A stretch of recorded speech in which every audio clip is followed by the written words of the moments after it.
Beauty is not just skin deep, and in the Surface Pro 4, beauty takes the form of elegant internal engineering that adds performance to the Surface lineup's productivity story.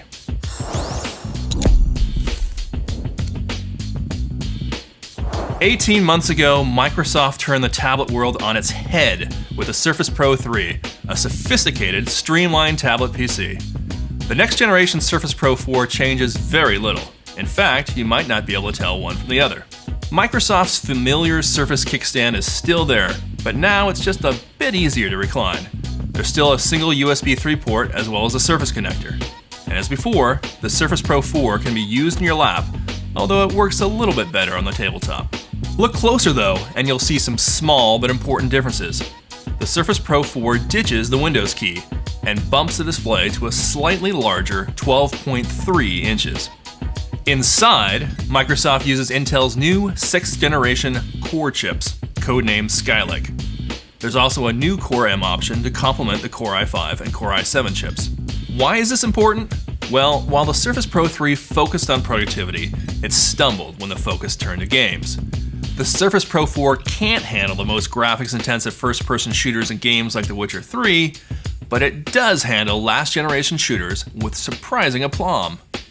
You can actually play Crysis 2 on it. The secret is an improved cooling system.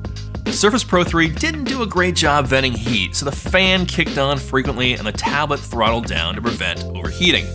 But the Surface Pro 4 disperses heat more evenly over the back of the tablet, so while it does get warm, the fan doesn't necessarily need to turn on.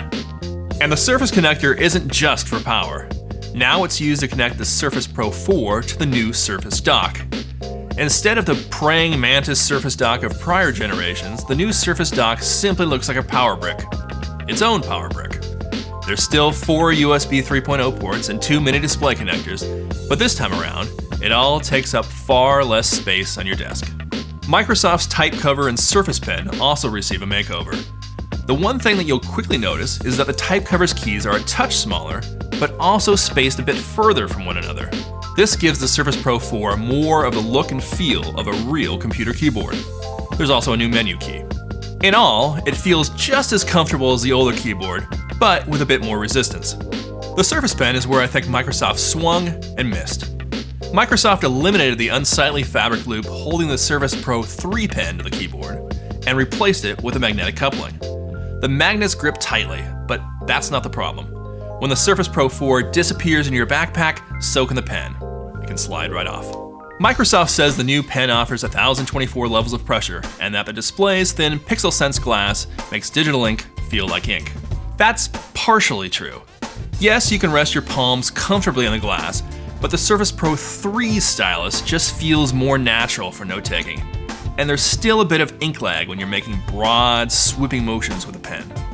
As for battery life, it's a hair lower than the Surface Pro 3, which is disappointing.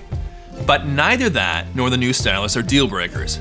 What hasn't changed is the Surface Pro's mission. It's the tablet that can replace your laptop. And that's even more true this time around.